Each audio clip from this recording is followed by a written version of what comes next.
welcome back to my channel. Oh my god. Hi guys, kamusta na kayo? Oh my god, I'm so happy that I am filming again. And pantay ba yung kilay ko? Feeling ko hindi. Mas makapal yung isa. Oo, mas makapal yung isa. So for this week's video, ang gagawin ko ay, I guess, review / playtime with the Juvia's Place Zulu palette. Tama! Oh my god! May ganito ako. So, if you want to see me play with this palette, let's get into the video! So, binili ko tong palette na ito sa Shopee. And ilalagay ko na lang yung mga information sa baba. In case you're curious. So, ayan. Ito siya sa box. And, ayan. Medyo kopi-kopi na yung box. Pero, yan. Ito ang kanyang box. And, ayan ang likod. Nakalagay lang yung parang siguro pinaka-description ng eyeshadow palette and then the ingredients. And nakalagay dito ang bawat pan ay mayroong 32.4 grams. And, ang dami nun, des. Sa isang kulay lang. And nakalagay dito yung okay siya for 12 months after opening. And siguro tatagal naman siya more than 12 months kasi sa feeling ko naman kapag powder, mas maglalast yung powder kaysa sa mga cream products. Packaging white. Tapos nakalagay din sa taas the Zulu by Juvia. Medyo holographic yung niya, yung white niya. Hindi siya yung plain na glossy white lang. Para siyang holographic kasi hindi siya nakakasya camera. Shoutout pala sa supportive kong boyfriend. Ayan, nakatayo lang siya. Pinapanood ako. I'm really crazy. So, ewan ko kung bibili kayo ng ganito ay naka-bubble wrap pa siya sa loob. Pero yung akin naka-bubble wrap kasi syempre na shipping and everything. So, eto lang yung loob. Parang yung outside packaging na may pagka-holographic. Ito. And then, naka-imprint yung the Zulu by Juvia na parang 3D. And then, meron din dito sa taas na ganun din. 3D siya. So, walang nakasulat sa likod. Ayan. And then, and may magnetic closure din pala. Sorry, nakalimutan kong i-mention. Hihi. May ganito siya. And eto siya. Oh my god. Ang cute niya, diba? I decided to splurge and get this para, you know, malay nyo, may magawa akong kakaiba. Image. Ayan. Tapos, pink naman yung background. Sinwatch ko na to kagabi kasi kating-kating na akong iswatch siya. Kasi nung una ko pang kinuha, yung BTS na, BTS Expo na sapatos ko, hindi ko na nagawa ng unboxing kasi natanong yung gawa ng unboxing din. Kaso di ko na nagawa. Sobrang excited ko nung dumating siya, inopit ko na agad. Hindi ko alam kung anong klaseng look ang gagawin ko ngayon. So, let's just experiment together. And I'm gonna try to be as creative as possible. So, I guess, magsisimula na lang ako dito sa yellow. And marami siyang kickback. I don't know if you can see that. Marami siyang kickback. Yan, powdering. Pero, syempre, sobrang nga naman nito. So sobrang pigmented daw niya, lalagay ko tong, saan ko ba ilalagay?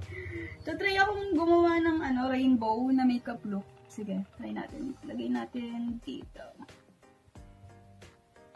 Parang sa inner crease. Inner crease, tama ba? Hindi siya yung pack na pigment agad sa mata. Parang buildable siya. Can you see this? Oh my god.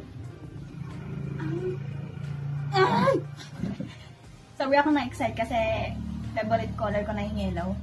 So, isusunod kong kulay naman ay yung orange. And walang pangalan pala itong mga ito. Sabihin ko na lang na madali lang naman i-identify kasi halos wala namang magkaparehas na kulay sa palette. And na-apply ko naman yung orange sa tabi ng yellow sa gitnang part ng crease. I-build up ko na lang yung color mamaya kung nakukulangan ako. Ang ganda! Oh my god! Sobrang blendable nila. As in, sorry, ngayon lang ako naka-encounter ng palette na ganito. Kaya sobrang excited ko. Oh, cute niya, oh my God! Tapos sa outer corner, ilalagay ko itong parang blue-green. Best!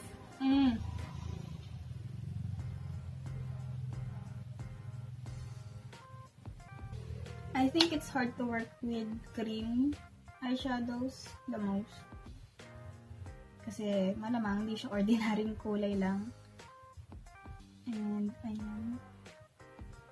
Pero so far, ayun natin ngayon, parang nagiging splotchy siya dito. Malamang hindi maganda yung magiging kalabasan pagka minix mo yung green and orange. We'll blend that later. Ilalagay ako ng purple sa outer half ng lower lash line. Best! Oh my God! Ang bilis niya nag-transfer sa... Kasi kapag eyeshadow, mostly nahihirapan ako mag-apply sa lower lash line kasi ang hirap palabasin ng kulay. Pero ito, onting ganun ko lang, be! Wait lang. Na-excite ako masyado. Ang ganda. And then, gagamitin ko naman tong magenta. Ayun, ang bilis sila mag-transfer. Oh my gosh. Apply ko naman to sa inner half ng lower lash line. You can stop me laughing myself. Tush.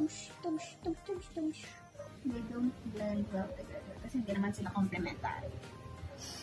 So, parang ang harsh ng edge, diba? Ooh, so I'm going to cut the crease.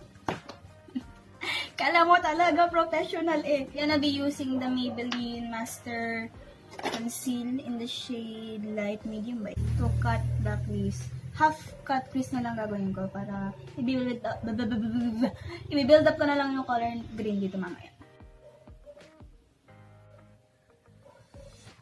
You can call me artist. Can't call me idol. I don't care. I'm just gonna tap that concealer in. So, ilalagay ko muna itong blue. And apply ko na lang siya sa inner part. And this is the part where I fucked up. Inner part.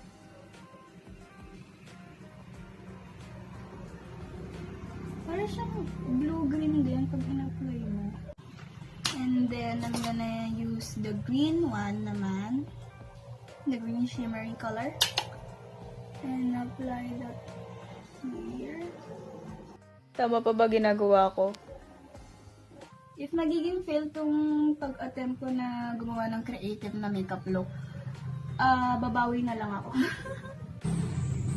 Feeling ko dapat pinagpalit ko, dapat dito na lang yung green. Tapos, nawawala na ako, hindi wala sa sarili ko. Wait lang! So, inalis ko na lang yung nasa lid ko kanina. Yung blue ang ilalagay ko dito sa tabi ng green. Kasi I feel like it complements it better. Apply that there. And then, the green shimmer sa inner part.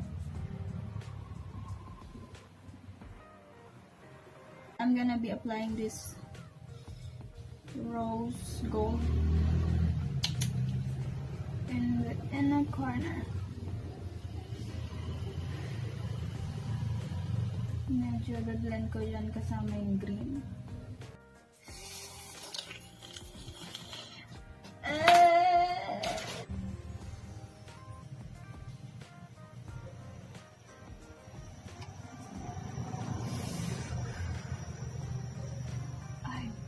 Like this part of it. Ilalain ko na lang yung eyes ko with the purple and then I'm gonna be doing it on the other eye and I'll be right back. 346 minutes later. Hi. So, I ended up changing some things in the eye look. Mas nagandahan na ako dito kaysa sa kanina. Wow, that was a journey. As in, mag-give up na sana ako. As in, nagkamali ako ng todo. As in, pero I guess it ended up good. So, magpo-falsies ako and then finish ko na yung buong makeup look and I'll be right back. More moments later. So, this is the finished makeup look. What do you think, guys? Ang color mo naman ako and I love it so much! So, I just tightlined my eyes with the Kat Von D tattoo liner. And then, nagmascara ko yung Maybelline Hyper Curl. And then, nag-falsies ako and applied the ColourPop lipstick in the shade Thistle. And then, nagdagan ko yung highlight ko. Gamit ko yung EYES highlight palette. And then, blush from e.l.f. Itong dalawa. Yung from the blush palette nila. So, my overall thoughts about this palette is I really, really like it. Except, hindi ako marunong sa mga combination ng colors. Pero, I somehow made it work. And, ang di ko lang ginamit na shade ay yung brown kasi I tried to like stay away from the neutrals sa video na to. And, I'm pretty happy with this eye look. Oh my God! Yung formula niya talaga sobrang ganda. Hindi siya yung sobrang pigmented na pag nilagay mo, hindi mo na mabablend. It's so blendable and buildable din yung color niya, mga best. And for the shimmers, as in, ang ganda ng shimmer talaga. And the fact na sobrang pigmented nitong mga eyeshadows na to, wala silang fallout. As in, nagulat nga rin ako. Nakakashook siya, oh my God! Ang galing talaga. I love it so much. Lalo na yung best yung purple. And I don't even like purple. Nagulat ako nang nilagay ko dito. Ayan, no? Isang ganon ko lang andun na. I'm so impressed by this palette. So, if you were to get this, I would absolutely recommend it. As in, sobrang ganda niya, best. Pero kung beginner ka, syempre, hindi ko ma-recommend ito. Hindi ko naman sinasabi na professional na ako, pero kasi parang marami na akong experiences sa makeup and I'm just trying to step out of my comfort zone and trying to be more artsy. And I actually achieved that today with this palette. So, ayun. And disclaimer nga pala, hindi ko nasabi sa umpisa ng video na hindi ako professional na mag-review, hindi ako professional na makeup artist or yun. Basta, when it comes to reviewing things, I'm just sharing my personal opinions and thoughts with you guys. Kung na-appreciate nyo yun, thank you. So, that is it for this video. Make sure to give it a big thumbs up if you enjoyed it. And kung naging helpful ang video na to, give this video a thumbs up. And comment down below kung ano pa ang mga makeup video suggestions na gusto nyong i-recommenda sa akin. At maaari kong gawin.